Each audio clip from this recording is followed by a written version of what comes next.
Quizás usted la recuerde más como congresista de la República, pero Tania es el día de hoy secretaria ejecutiva de la Coordinadora Nacional de Derechos Humanos. Quizás ustedes la hayan visto en alguna oportunidad con nuestro amigo Glacier Tuesta en los programas de IDL Radio, que se transmiten acá en radio y en televisión, así como en las redes también de Radio 1. Y sin poder darle espacio también a las organizaciones de derechos humanos, no solamente hablo de IDL, también algunas como APRODE, con las cuales hemos tenido algunos contactos también en el país. Pero hoy vamos arriba a la Secretaría Ejecutiva de la Coordinadora Nacional de Derechos Humanos. Tania, ¿cómo está? Muy buenos días, te saluda en Tacna. Y llegamos también a la ciudad de Moquegua, Fernando Rondinel. El motivo de nuestra comunicación básicamente es por la situación de los derechos humanos hoy en el Perú, cuando vemos 3 fines de semana a la policía actuando de una manera brutal contra los jóvenes que salen a movilizarse en nuestro país. Desmedida, uso desmedido también de la fuerza, bombas lacrimógenas, perdigones, hay heridos, detenidos, incluso hay una persona encarcelada que se comunicó la semana pasada. Desde la coordinadora, ¿cómo observa la situación que está viviendo el país? Que recordemos, ha habido capítulos negros en nuestra historia de derechos humanos con Dina Boluarte y los 50 muertos en la época de salida de Castillo e ingreso del nuevo régimen. Bienvenida a Radio 1, Tania Pariona. Muy buenos días, un saludo especial al pueblo de Tacna, Moquegua, muchas gracias por este espacio. Efectivamente es una preocupación compartida el que tenemos, se expresa en estas movilizaciones que han emprendido los jóvenes de la generación Z, que además ha sido una voz convocante a otros sectores como el de los transportistas, que vienen siendo víctimas de extorsiones y asesinatos de forma diaria. Hay un sentir ciudadano cada vez más amplio que rechaza este régimen de gobierno que tenemos, que básicamente es represivo. Hay un uso indiscriminado de la fuerza por parte de la Policía Nacional de Perú, como usted señala, el uso de perdigones, ¿no? El número de personas heridas en 2 jornadas ya que llevaron a cabo los jóvenes, detenciones, agresiones asimismo a la prensa, ¿no? En donde no solo afectan los equipos de trabajo, sino también violencia física.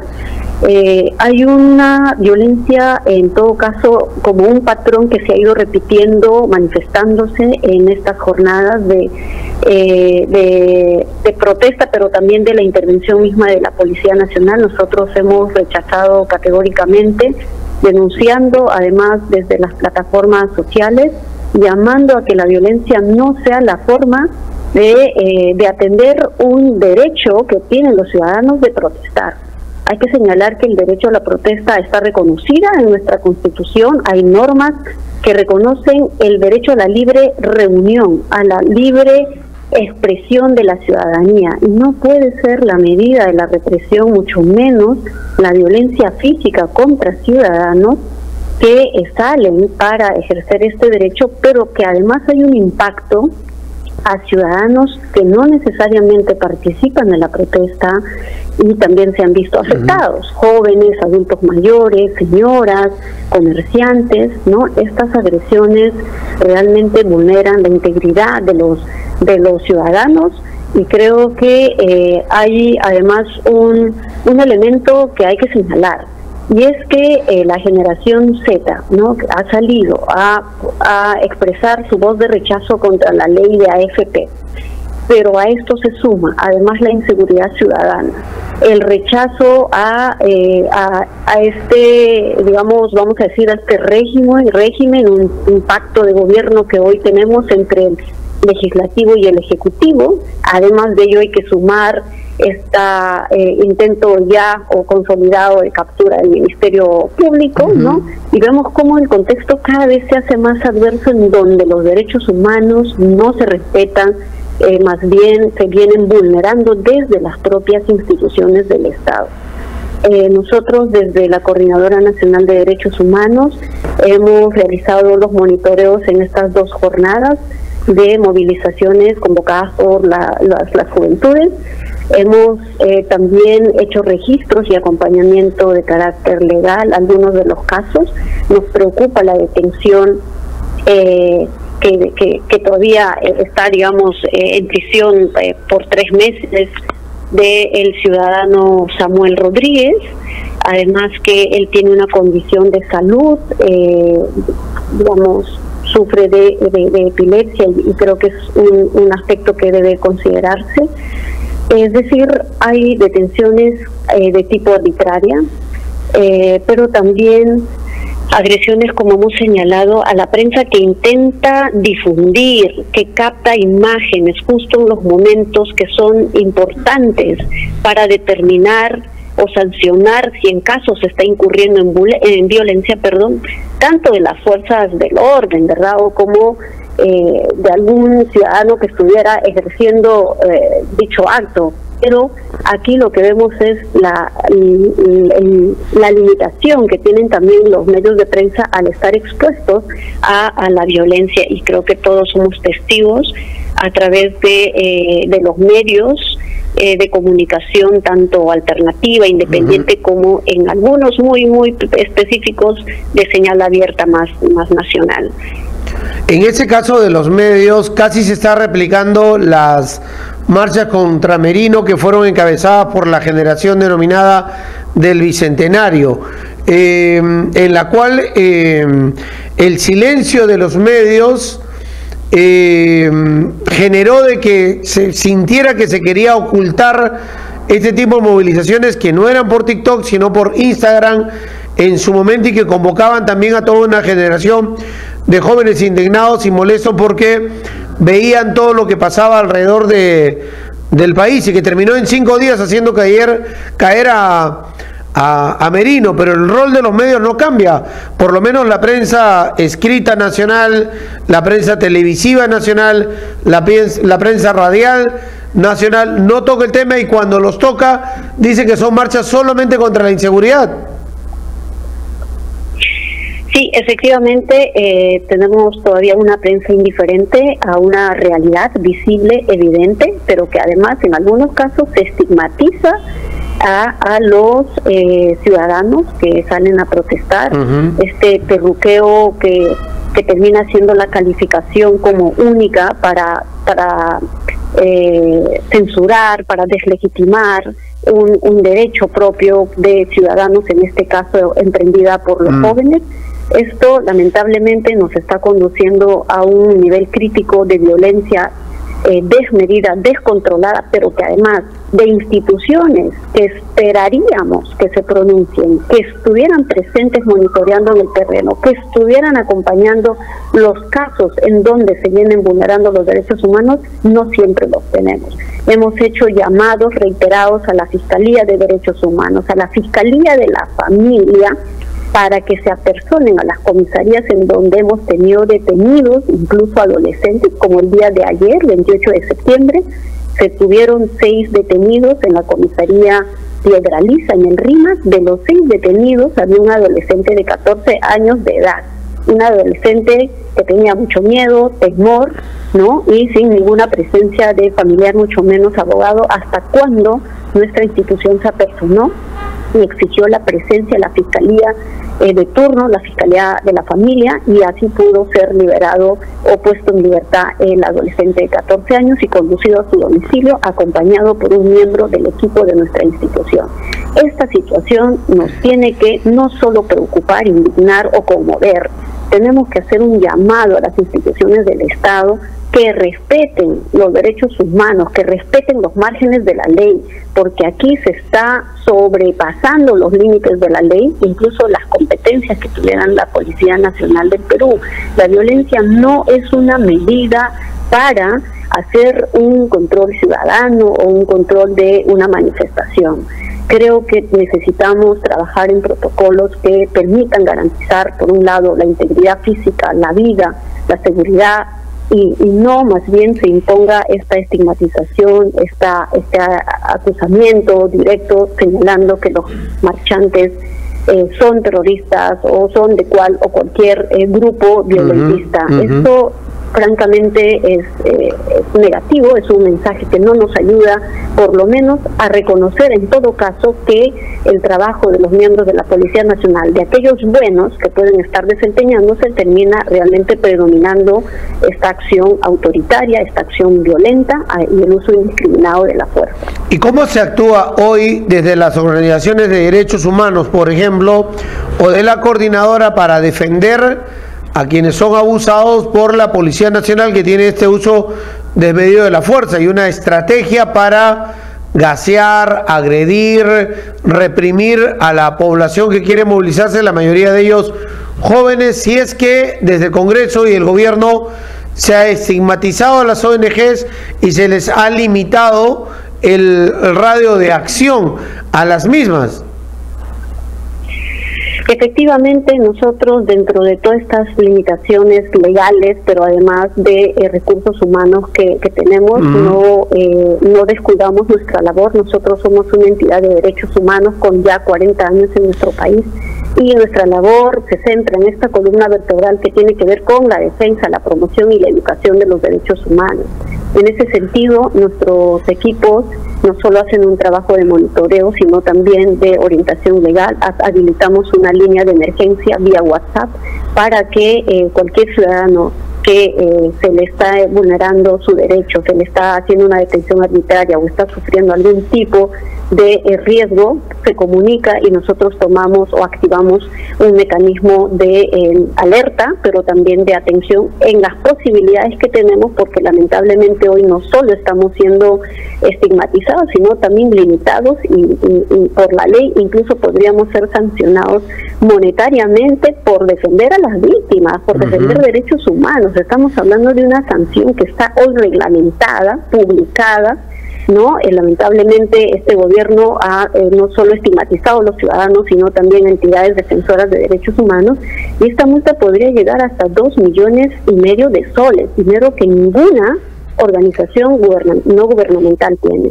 Es diríamos un bloqueo absoluto a cualquier posibilidad de ejercer defensa y por supuesto con el ánimo de cerrar cualquier mecanismo de rendición de cuenta, de fiscalización y de ejercicio ciudadano, porque de lo que se trata es de los derechos de los ciudadanos. Las entidades somos entidades, digamos, que generamos un medio, un mecanismo, ¿no?, de atención, de intervención muy concreta, pero en el fondo aquí hay una vulneración directa a los derechos de las y los ciudadanos, de todos nosotros. Puede ser cualquiera de nosotros, usted, su familia, su sobrino, su vecino, su compañero de estudio, cualquiera de nosotros, y lo hemos visto en las pantallas de las redes sociales o de los canales, sobre todo independientes, en cómo se agrede a los ciudadanos. Por eso nuestro llamado reiterado, que no puede hacerse uso de la violencia, mucho menos esta medida de represión puede ser un mecanismo para escuchar una demanda justa, una expresión espontánea, además en ejercicio propio de derecho a la protesta que los jóvenes de la generación Z hoy han emprendido y a la que se han sumado y se vienen sumando muchos otros sectores, porque no estamos en una situación de protección, al contrario, de desprotección, de inseguridad ciudadana exponencialmente con una data alarmante, con casos de ciudadanos transportistas, construcción civil y entre otros sectores asesinados, incluso por ejercer cargos de dirigentes o sindicalistas. El ataque a defensores de derechos humanos en este tiempo cada vez se hace muy recurrente y en este contexto aún más. Lo que se nota es que han ahondado mucho en el tema de la desprotección de aquel que sale a movilizarse o reclama o protesta por cualquier razón en contra del sistema o del gobierno.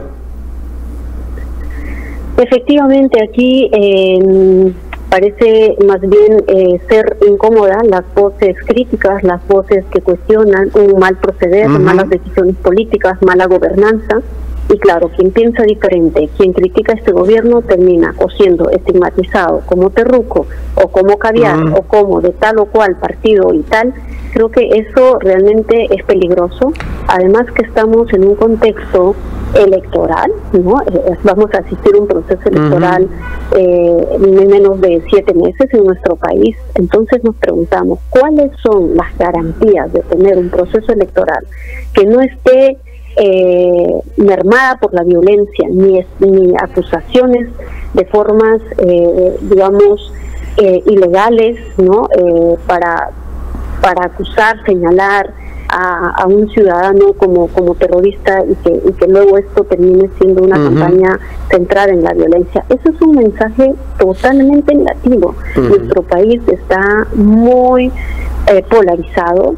Hay que señalar que además en este contexto en el que se vienen los procesos ya electorales y campañas políticas, en donde son incluso candidatos algunos que levantan con alegoría este tipo de mensajes, de narrativas que deslegitiman el trabajo de los organismos de derechos humanos, de los ciudadanos que tienen una posición crítica al gobierno. Entonces, esto sí nos preocupa y llamamos también a estar sumamente alertas y a exigir un mejor trato digno, un mejor mecanismo de garantía de nuestras seguridades. Pero ¿usted cree que esa campaña a esa altura está funcionando? O sea, ha habido un momento, y creo que es innegable, que desde los medios de comunicación hegemónicos y corporativos, llamémoslo de Lima, ha habido una campaña donde se ha permitido el terruqueo, principalmente al finales de la segunda vuelta electoral,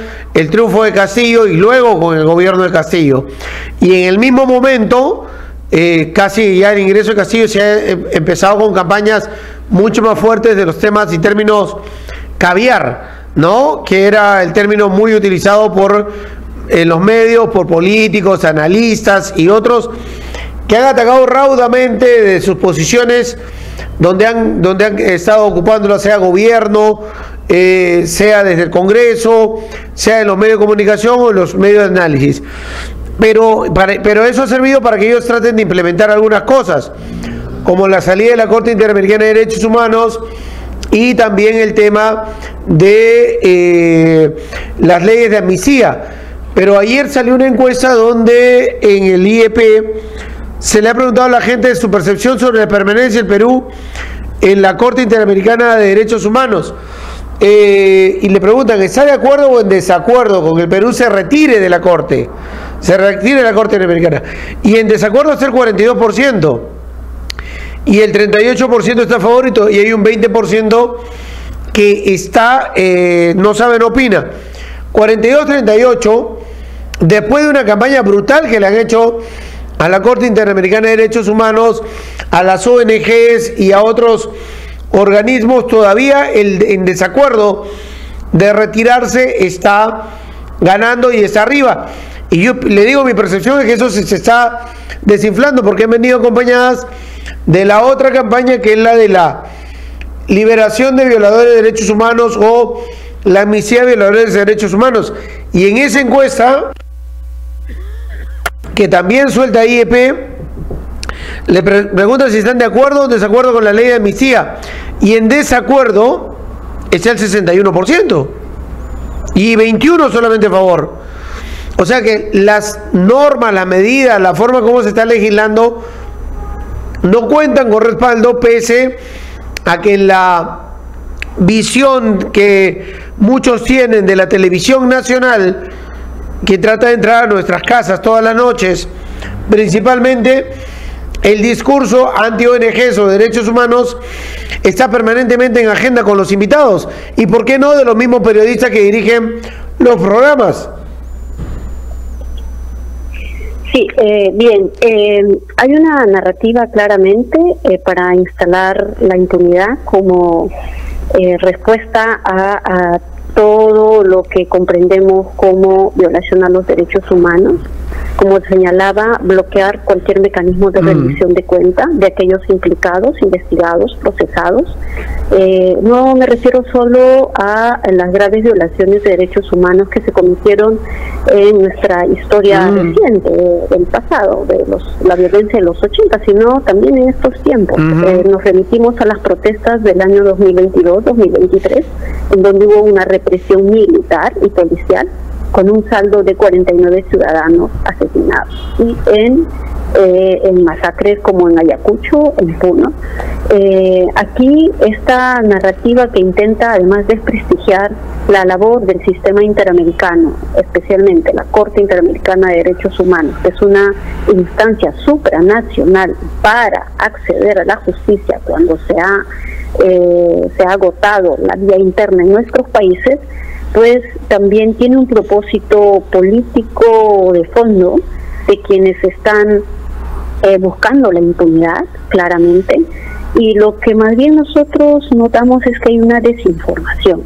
Muy poca gente sabe de cómo funciona el sistema interamericano, cómo es que nuestro país hace parte de este sistema, y ahí hay que señalar es que nuestro país soberanamente, libremente, ha suscrito ser parte del Pacto de San José, por tanto, se remite al cumplimiento de la Convención Americana de los Derechos Humanos, un instrumento internacional jurídico vinculante, y cuando dice vinculante es que las órdenes, las sentencias, las exhortaciones, las recomendaciones que emita la Corte Interamericana deben ser acatadas por el Estado peruano.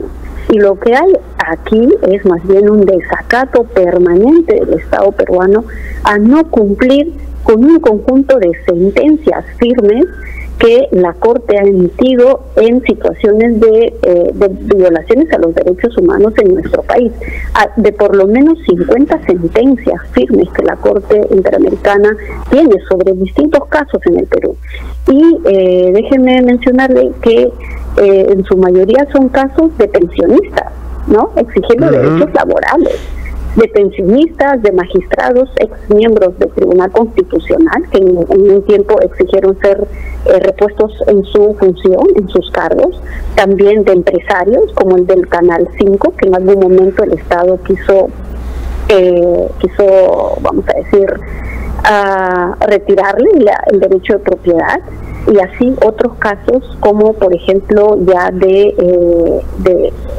los casos en el contexto de la violencia de los 80, el barrio Santos Cantuta, el caso de Georgina Gamboa, el caso de Celia Ramos versus Perú sobre esterilizaciones forzadas, que ese todavía está en la comisión, no ha llegado a la Corte tal cual, o sea, está en la Corte, pero digamos todavía no cuenta con sentencia, pero digamos son casos que acuden a esta instancia supranacional. En ninguno de los casos, no hay un solo caso demostrado en que la Corte haya defendido a terroristas ni delincuentes. Por tanto, ninguna organización defensora de derechos humanos en ningún tiempo y de ninguna manera hemos defendido ni defenderíamos a un delincuente, mucho menos terrorista. Nuestra labor se centra en la defensa de los derechos humanos de quienes fueron víctimas de graves violaciones a los derechos humanos. Como digo, aquí hay una narrativa que quiere contrariar la memoria, que quiere contrariar nuestra historia, además, ¿no?, de instalar o allanar la impunidad absoluta para quienes están implicados en estas violaciones a los derechos humanos. Y cuando hablamos de derechos humanos, no es que sea pues derechos humanos de la Coordinadora Nacional de Derechos Humanos o de una ONG o de un grupo particular, no.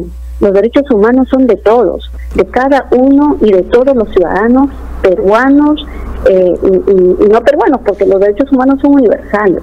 Y cuando hablamos de defenderla, nos toca defenderla a cada uno de nosotros y de forma colectiva también, ya sean como sectores organizados, comunidades, pueblos. El marco de los derechos humanos está centrada en la dignidad humana de la persona. Entonces, aquí esta narrativa que también quiere instalar como los derechos humanos para delincuentes, los derechos humanos para los traidores de la patria y todo esto. Realmente eso es una campaña de desinformación sin sustento ni jurídico ni conceptual alguno, y eso hay que decirlo categóricamente. Muy bien, y yo creo que eso lo entiende la gente. O sea, por algo la gente está saliendo a las calles. Hay cada cosa que se está produciendo en el país.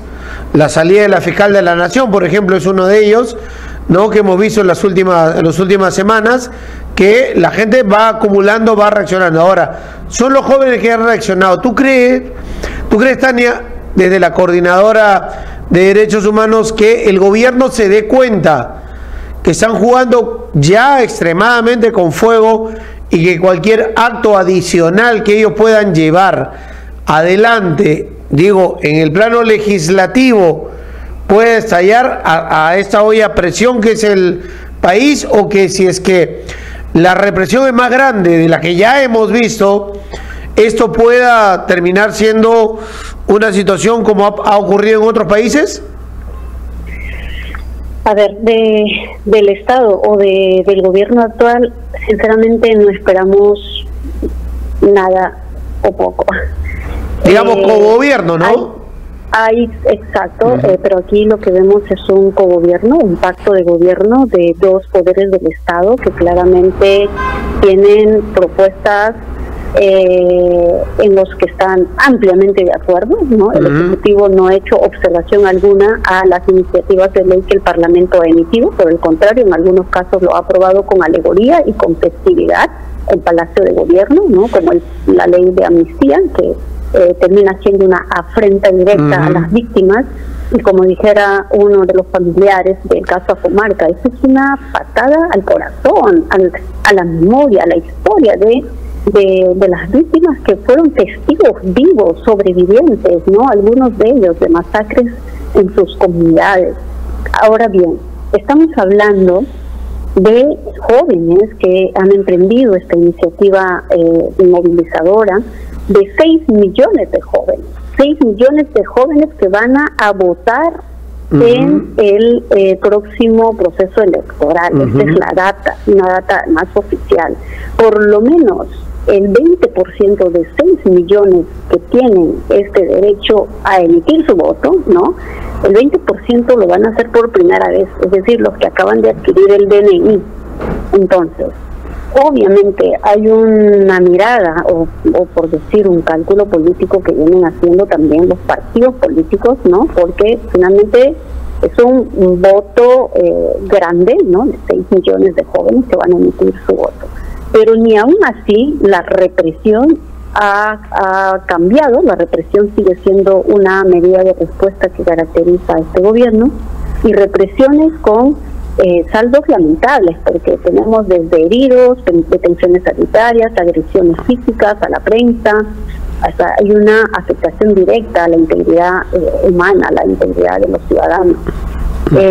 Entonces, la verdad es que nosotros creemos que en estos tiempos hay que reafirmarnos en la defensa de los derechos humanos, porque hay un retroceso amplio, un desconocimiento, no solo verbal, expreso, sino también consolidado en normativas, en leyes que el Parlamento ha aprobado con aval y promulgación del Ejecutivo, sin observación alguna.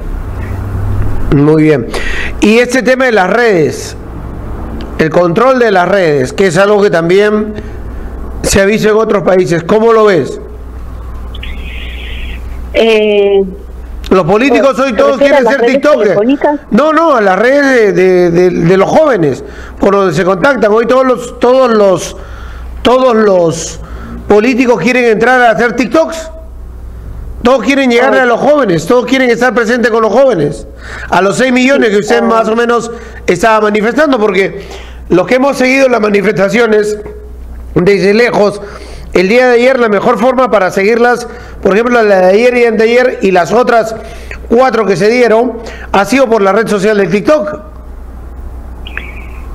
Sabemos que las redes sociales hoy cobran un campo bastante amplio en nuestra sociedad, en la forma como comunicamos y la expansión que tiene el uso de estas para llegar a más gente, a tener más audición.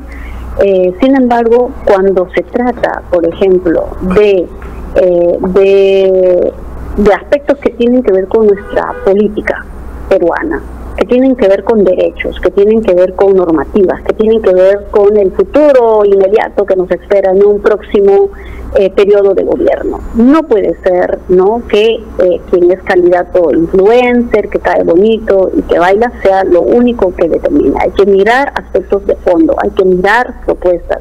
Creo que el voto informado y el poder que hoy tiene la ciudadanía para hacer una elección coherente, teniendo memoria, considerando lo que hoy estamos viviendo, es esencial para el siguiente proceso electoral.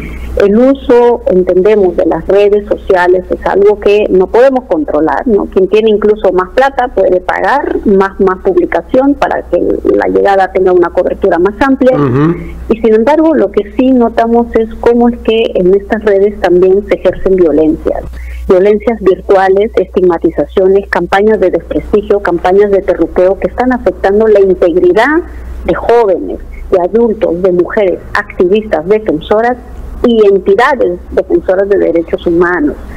Hay una amplia gama de información que uno puede encontrar, pero si no tenemos una formación ciudadana coherente, incluso no basada en información comprobada y no en la reproducción de narrativas estas que terminan, por un lado, estigmatizando nuevamente una labor tan central como la de defensores de derechos humanos o el rol que tienen los activistas, termina siendo lesivo y termina siendo también un factor que, por supuesto, tiene mucho que ver en la forma como ejercemos nuestra ciudadanía política. Perfecto.